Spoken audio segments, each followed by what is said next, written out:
Right. Hey, everyone, I'm Klloo. So, card advantage. It's a very, very interesting topic to me, right? Especially with how LSS handles it in terms of Flesh and Blood. Because if we look, for instance, at the ban list for Class Constructed, the majority of ban cards have some sort of draw interaction. Now, as we dive into this topic in a larger sense, we're starting off with a nice top 10 list. So, nice and simple, there is one entry per class, and I've ranked them in terms of my perspective of their usefulness. So, starting off at number 10, we have Pondering Florian. So, with Florian's ability activated, you're able to basically create twice as many aura tokens as you would normally make. So, in conjunction with a card such as Peace of Mind, you can effectively create multiple Ponder tokens, and therefore, if you were to, say, get above 4 Ponder tokens, you would effectively be drawing more cards than your intellect. So again, from my perspective, right, it sounds nice in theory being able to prevent a bunch of damage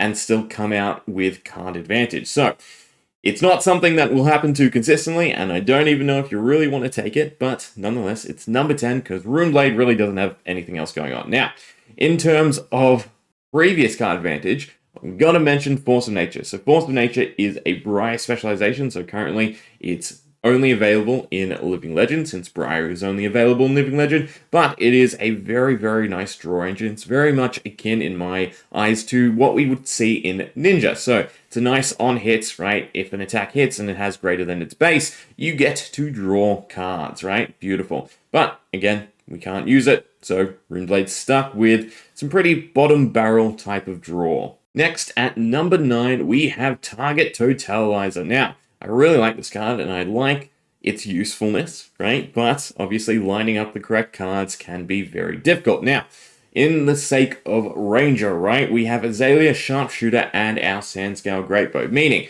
on any given turn, you can get most likely 3 arrows with aim counters on it to use in conjunction with Target Totalizer, meaning that effectively, if you can get over your opponent's hand and get the 3rd or 4th arrow or whatever else you're doing to land, you can start drawing off it, meaning it can be quite the powerful draw engine, especially since it is open-ended, right? It's whenever an arrow with an aim counter hits this turn, you get to draw a card, so as long as you can keep that going, you can draw exponentially. But, of course, again, lining it up is a real big difficulty, hence why it's at number 9. But, technically speaking, right, this is kind of an interesting card in terms of LSS and their future printing for Ranger, because if they make aim anything greater than it is currently, I can see Target Totalizer becoming kind of a real problem in creating a nice burst turn for Ranger. Now, also worth mentioning, we'll bring up 3 of a kind, right, and I suppose for Runeblade I should probably talk about the Tome of the Arknight, right, or Drawn to the Dark Dimension, or any of the Sonatas, I think. But generally speaking, they're all well balanced and you can't actually profit cards. So everything on this list is technically card advantage, right? We're getting more than what we're putting in, or at least we're hoping to, right? But in terms of 3 of a kind, so if you could play 2 of them, you'd be playing 3 cards for 6, right? So that itself is also card advantage, but obviously it has the caveat of denying anything else on your turn, most likely, right? Unless you have ways to keep your arsenal up, right? Maybe a handful of Pathing Helixes, Bolton Shots with a buff, right? Generally speaking, its conditional effect is too restrictive, hence why it has not been banned. Now, at number 8 is Guardian, right? And basically, I'm using the prospect of Velda to hype up these cards, in my mind, more so than, say, Victor and just gold generation and just consistent draw that he has. But for the sake of Emboldened Blessing of Deliverance, while they don't generally create positive draw, right? They're 1 for 1. What you do get out of it, especially in the case of Velda, is quite exceptional. So, in conjunction with Earthlore Bounty, Embolden or Blessing of Deliverance, right? These auras that you can play and draw straight away, you get not only their effect, but a Seismic Surge thanks to Earthlore Bounty. And then as Velda, if you can get to those 3 Seismic Surge tokens, you're basically getting Bravo's ability without having to pitch for it, right? Which is definitely super strong. So being able to play a bunch of Emboldens and set up this really big turn with Dominate as a given could be really scary. Then for number 7, we have our Sigil of Temporal Manipulation, or a glimpse at Kano's ability, right, if you will. So when this leaves the arena, banish the top card of your deck. It's a non-attack action card. You may play it this turn as though it were instant. Now, I know, not technically draw, but still, nonetheless, it is card advantage, and it could set up something like Open the Floodgates, but Open the Floodgates itself is also capped behind a hefty resource cost and having that surge ability. So generally speaking, Open the Floodgates is not going to net you positive card draw, but if you have enough of any good thing, you could result in it. So if you had a whole bunch of sigils, you had some Open the Floodgates, you had some ways to generate resources, such as Overflowing Aether, I want to say. I don't actually have the card in front of me. Right, you could try and get to positive. I think it's still somewhat consistent. Again, it's a card you can throw out, and at the very least, it's adding something to your turn. So I think in terms of this list, we're to the point of where these cards are consistent enough, right, that they trump everything that came before it, no matter how exponential you could make some of the previously shown cards. But, of course, as Wizard, we do have to mention Kraken's Aether Vein. Now, Kraken Aether Vein wasn't banned, Wizard would probably be number one, right? So Kraken Aether Vein, once per turn, pay 3, deal 1 arcane damage, and then you get to draw cards for the amount of arcane damage dealt. So it cannot exist within, strictly speaking, right? It did get its heyday, as shown off with Veridance, but yeah. Kraken's Aether Vein just cannot exist with the current direction that Wizard is taking. Now, for number 6, we are up to Brute with Blood Rush Bellow, right there. They're pretty much their bread and butter draw card. A nice big buff for your turn, and if it lands, you get 2 cards back. So you cover its pitch, you cover its play, and then you get to just swing nice and big. You throw in a card like Beast Within, and you could try and snowball a little. Of course, you have Savage Sash as well, but, right, Berserk, yeah. So when Berserk existed, right, this trifecta of Brute cards was super scary because Berserk just took it, in terms of consistency, right, to a insane level. Being able to play any of your Brute cards, especially with KO, and being able to take the 5s with Go Again, right, and just being able to discard and draw and buff, it was just too strong, right? So with Berserk gone, Blood Rush Bellow is still a nice consistent draw engine, right? A +2 for the whole turn, and then, again, replacing it seems like a no-brainer, right? So then, on to number 5. We have Mechanologist with their Cerebellum Processor, right? So this card by itself is still really nice, right? You can throw it out, you can crank it, doesn't have to disrupt your turn. You could draw a card to Arsenal, or you don't have to crank it, you can end your turn with this if you still want to Arsenal. I think, altogether, just being able to crank it the turn you play it, get an Arsenal card, and then go to your next turn, and most likely have some other way to generate an action point to then profit a card off it, is just way too strong, right? Again, as Mechanologist, being able to overextend, but still comfortably try and get an Arsenal card, and then also profit a card in the future, is pretty nutty, right? Usually with this type of effect, it's a one-off, and it's just storing a card for a future turn, right? Think of any of the boom grenades. The basic concept is we're putting it on board, and if we don't trigger it this turn, it's an effect for next turn that is basically taking a card I had in the current turn and stockpiling it, right? So yeah, Cerebellum Processor just by itself is already nice and strong. And then, of course, we can throw in System Reset or Spark of Genius. So System Reset, being able to try and snowball some cards. Yep, scary, right? And Spark of Genius, being able to fetch it out, crank it, get the action point for Spark of Genius, and then also be able to get the draw effect off of Spark of Genius as well is kind of nuts, right? Yeah, Spark of Genius, I feel like shouldn't have been double X. It should have been X plus 1, because there are just so many good 0 items for you to fetch. Now, number 4, we have the Art of Desire series body. Now, it's not as consistent as Cerebellum Processor, but I find this card just, it's head games, plain and simple, right?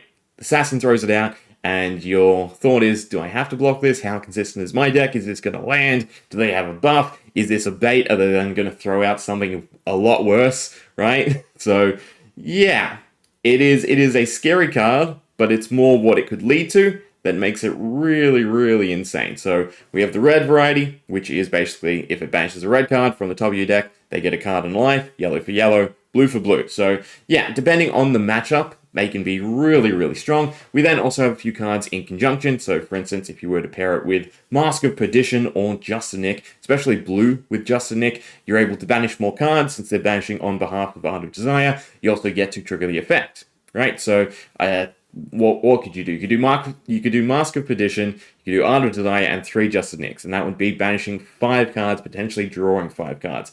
Yeah, that is a scary swing turn if you could really line it up. Now, another honorable mention for Assassin, we have Kiss of Death in conjunction with Amulet of Assertiveness. Now, I really like this concept. It is just obviously way too conditional. So basically, Kiss of Death, if you can give it any on-hit effects, every time you were to flick it, those on-hit effects could trigger. So Amulet of Assertiveness is an on-hit effect to banish the top card of your deck. If it is an attack action card, you can play it this turn, meaning that you could load up on board 3 Amulet of Assertiveness, play Kiss of Death, right? As long as you have the condition met for Amulet of Assertiveness, which is a full hand, right? So that's kind of hard to do. But if you can land it, so Kiss of Death from the arsenal, you could then pressure every time Kiss of Death hits to banish 3 cards and potentially have 3 more attack actions to play. Granted, playing a whole bunch isn't really Assassin's thing, though with Mario, right? And if you can upkeep Mark, it can definitely be scary. But again, way too much to set up.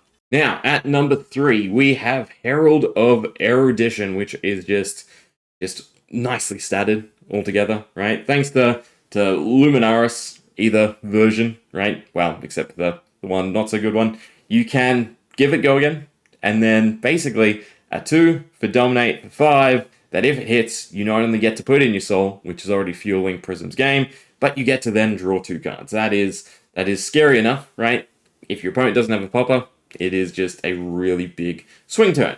But we could take it to another more disgusting level with a card like Fractal Replication. So Fractal Replication is a 0-cost Illusionist card that you don't really see often, but it does have a very unique effect. It copies whatever else you have on the chain, right? Whatever other illusion attack action cards that you have played, if they're on the same chain as Fractal Replication gets all of their base abilities as well as the highest stats on the chain. So for instance, Fractal Replication would gain Dominate as well as the, if it hits, put it into your soul and draw 2 cards. Even more scary, if you were to play multiple Fractal Replications, if you had the action points or had some other Illusionist attack with Go Again, it would also replicate Fractal Replication's replication, meaning that you would get multiple instances of Herald of Erudition. Or, if you were to play multiple Heralds of Erudition or any of the other Heralds, for instance, it would gain all of their effects and definitely snowball. You could also use it with Levels of Enlightenment in Enigma to a very similar extent as Herald of Erudition, although that is stuck behind giving Levels of Enlightenment, the Illusionist typing, which can be done, and Fractal Replication doesn't care if the card isn't Illusionist in base, it only copies its base abilities. Then at number 2, we have probably what you'd think would be number 1, right? But I'm a little bit biased, so we have Mask of Momentum as number 2. Now, Mask of Momentum is just the epitome of consistent draw over the course of the game, right? Getting this every other turn is already super good. Getting it every 3rd turn, still super good. But being able to get it almost every single turn thanks to a card like Flick Knives is definitely super scary. Now, if Ninja had something else to do, I would find this card, or this combo, I should say, broken. But since Ninja doesn't really have that super great of a payoff, especially in Syndra, you have a few Draconic typing cards, right? If they're Draconic, do this, or a few Rupture cards, but you don't have anything really, really debilitating to your opponents. In my opinion, for Mask Momentum and Flick to be anything other than basically just an obscene amount of extra damage, right? So in that sense, with Ninja's game plan just being obscene amounts of damage currently, since combo is kind of shelved for the moment, right? I don't find a huge problem with Mask Momentum, but yeah, what else is there to say? It is just consistent at this level, being able to Flick Knives and having ways to recover them, either as Syndra with her hero ability, or just having any of the retrieval cards that are being printed now. Now, also worth mentioning are basically the other bread and butter Ninja cards. So for Benji, we have Spring Tidings, Ira, Whirling Mistblossom, and Faye / Syndra, because you can technically take Phoenix Flames. As Syndra, you have Phoenix Form. So all of these are just nice, simple. If they hit, you get a bunch of cards, kind of similar to Force of Nature, right? And then lastly, at number 1 is my personal pick, right? We have Steelblade Supremacy, a Dorinthia spec, 1 cost until the end of turn. Target weapon gains +2, and whenever this weapon hits, draw a card. So a static +2 for the entire turn for 1 is already kind of good value, right? Especially since we are getting more and more ways to hit additional times. Dorinthia herself has her innate ability, right? So getting a +2 that could potentially result in a +4 for 1. is basically on curve for a red card, right? And then you throw in whenever this weapon hits, draw a card. So yeah, you can definitely really snowball. You can use it in conjunction with cards like Ironsong Determination or Spill Blood to give your weapon dominate and try and get that hit easier. I mean, Ironsong Determination and Steelblade Supremacy would be a 1/2 card +3 dominate and draw to your weapon, which is definitely nice on, you know, hatchets, Dawnblade, Quicksilver Dagger especially, since we got a whole bunch of dagger support for additional swings, right? Can really take Steelblade Supremacy to just be a real snowball effect. It is essentially the conundrum behind Target Totalizer, although you have multiple uses, because you can, you know, take multiple copies of Steelblade Supremacy. So it's just nice and simple. If you have enough swings, you can snowball with this. It is essentially a win con if you can set it up right? You could take daggers again, you could take axes, or you could just take Dawnblade, have it slightly bigger, right? And then, yeah, play Steelblade Supremacy and try to snowball with swings, you know, depending on what you're running. You've got Twinning Blade, there's like 9 dagger additional swing cards. I don't know what there is for axes. I think it's just Dorinthia, but still, you have huge buffs for axes.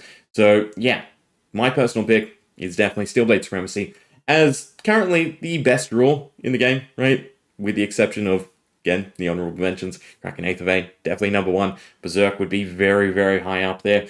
Force of Nature, just because it has an infinite combo, right, would probably make it high as well. But anyway, there we go. That'll do it. There's my top 10 picks for draw by class. So if it wasn't 1 per class, Ninja would be like 6 spots, right? Because I take all the draw cards I mentioned and just put them in conjunction with Mask of Momentum. So yeah, now, if you enjoyed this, how would you feel about sort of an anthology on draw? Because there's quite a lot of draw in the game, and you can kind of break it down into like 6 categories when it comes to card advantage, and the most exciting to me is definitely the exponential side of things, like Steelblade Supremacy, where you have this effect that is, yeah, exponential. I already said it, right? So you play it and it lasts the whole turn, meaning that depending on the setup and what you're trying to combo, you can definitely snowball. And if you've seen the other stuff in the channel, you should know I love combos. So yeah, I very much enjoy the exponential cards. But anyway, let me know your thoughts, right? What cards would you pick? What are your favorite draw engines in the game? And are you happy with draw currently in Flesh and Blood? Is it too extreme in some circumstances? Or is it just right? Anyway, hope you enjoyed. See ya.